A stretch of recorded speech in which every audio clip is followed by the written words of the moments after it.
মিশ্রণ একবারে দিব না, আমি অল্প করে দিয়ে নিচ্ছি।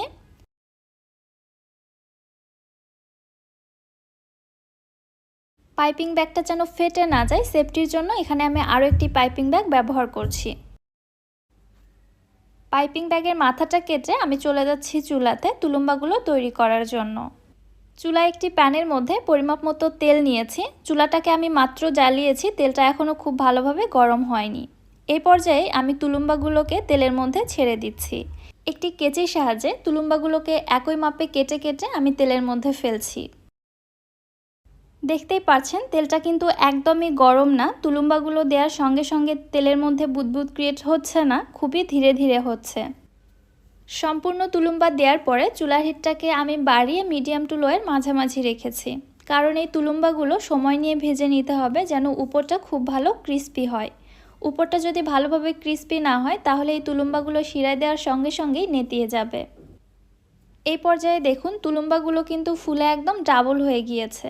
তুলুম্বাগুলোর ভেতরটা একদমই ফাঁপা হয়ে থাকে। সো মজার বিষয় হচ্ছে এর মধ্যে কিন্তু এক ফোঁটাও তেল প্রবেশ করে না।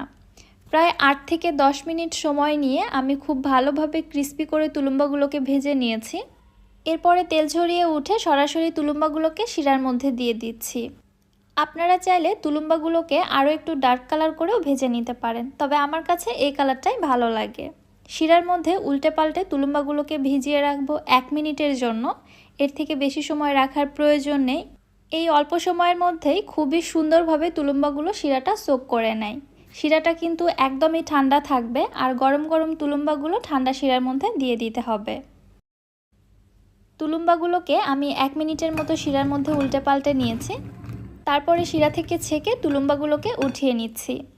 আওয়াজটা শুনে নিশ্চয়ই বুঝতে পারছেন তুলুম্বাগুলো কত বেশি ক্রিস্পি এবং ভেতরটা কত রসালো হয়েছে, আমি সেটাও আপনাদের একটু দেখিয়ে দিচ্ছি।